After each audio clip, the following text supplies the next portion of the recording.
When my auntie and uncle came to visit, something followed them. I was only 6 or 7, and I'd never met them before, not in real life. The odd video chat before and since, with the time difference, it's hard.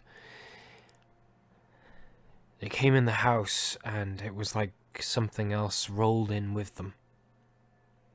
A thick fog, only noticeable when you didn't directly look at it. It was heavy and coloured in sadness, even when they were smiling and hugging us and putting their hands on our faces and saying how lovely it was to see us. I loved them so much, but the heavy, sad thing made me recoil. I wanted to hug them and climb over them without the feeling of this overwhelming, crushing sadness crawling up my arms and sticking to my back. But even when everything seemed to be fine, more than fine, when we were excited, laughing together, wanting to know everything we had missed, when we were happy, it was there. In the corner of your eye, it was there.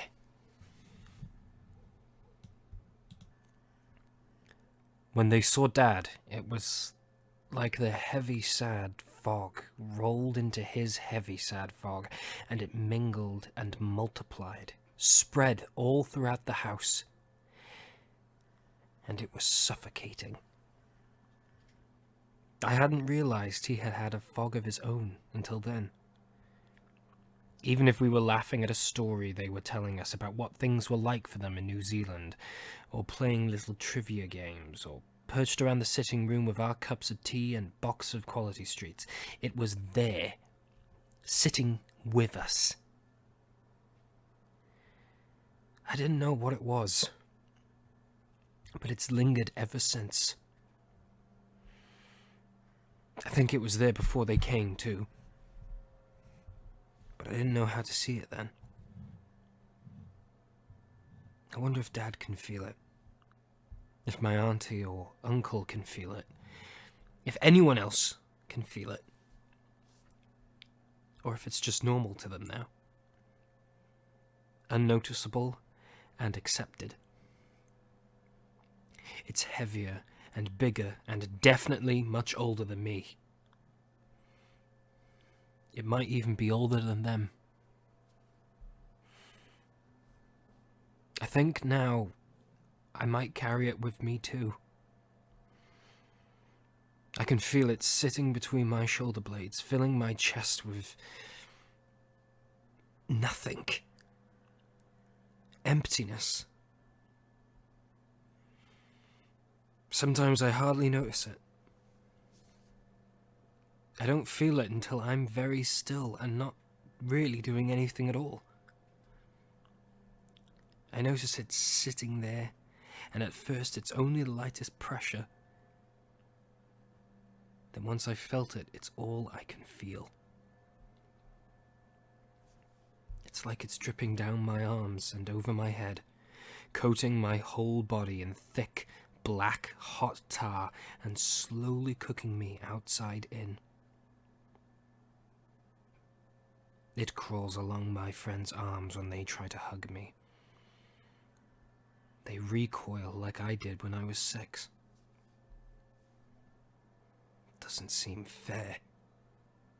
It's been years that I felt it on my skin and in my chest and throat, and even longer that I felt it at home. And all this time I haven't known what it is. I'm starting to find out though, I think. 2.5 months ago, when I was down at the football match. I think that's when I put a word on it. When I was watching him play, Andy play, like I do every week. And the weeks in between, he'd come to book club with me. He hated it, but he was just being a good friend. I hated it too, really. I was just trying to do something a bit different. He was playing pretty well, middling to average, pretty badly. But it was a laugh. For both of us. It was muddy as anything down there, and the boys were slipping all over the place.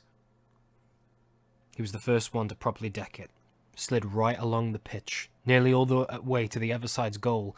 He should have at least grazed a knee or something, but I suppose all the mud and his big stupid grin meant that he was fine. Should have been fine. He was about to get up when the other side's goalie misjudged his defense and kicked Andy in the side of his head. Really, really hard. I can still hear it. And then Andy didn't get up. For a moment, no one was looking at him. People were just cheering or laughing at the goalie swearing as the ball went in the net. Then everyone was looking at him. One by one, the other players were going over. I watched a crowd grow around him, some with their hands on him, some of them shouting as if he could hear them. One or two pulling out their phones to call someone.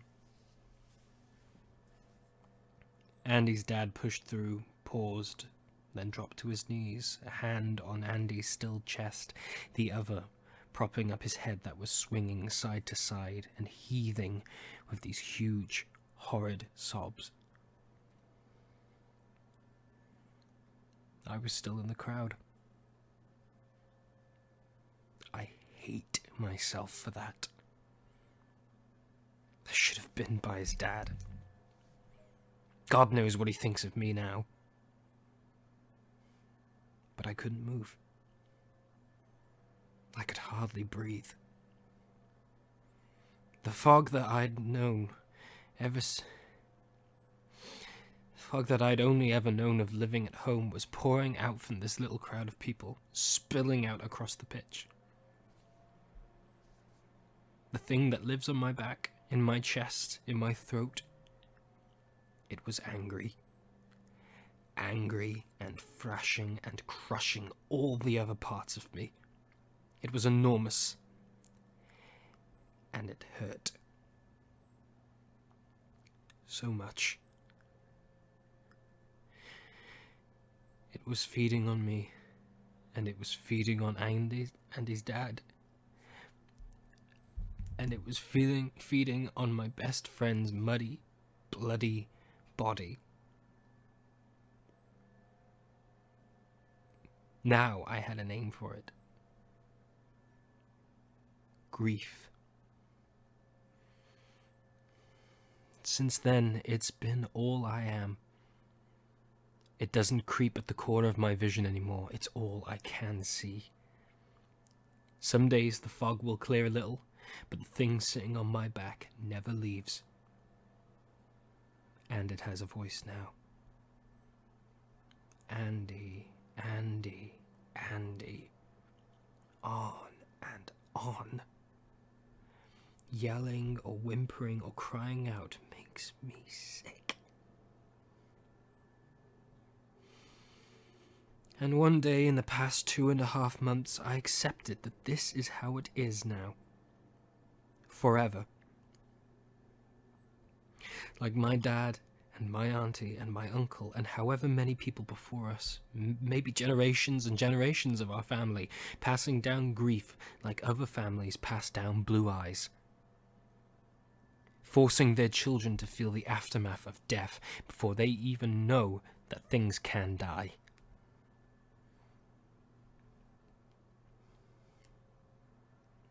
No. I can't. I don't think I can do that. I don't think I can manage this for the rest of my life. I don't know how Dad or anyone else has done it. I can't cope with this heaviness that won't even let me get close to it, or know it, or understand it. But I don't know how to live without it, either. It's been there so long now. Far before Andy's death gave it a name. It's a horrible, miserable, violent anchor. An anchor all the same. Without it, I might just float away. And what if there's none of me left?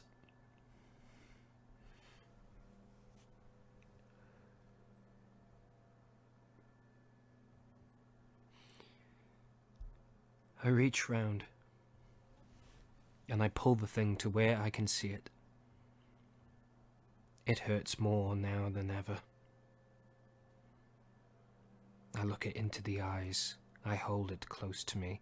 It feels like my chest is collapsing. And then it subsides. The heaviness dissolves, if only a little. I know what it is now. I've seen it. When I go home, the fog is still there, but not at the corner of my eyes anymore. It lets me see it. It lets me know it.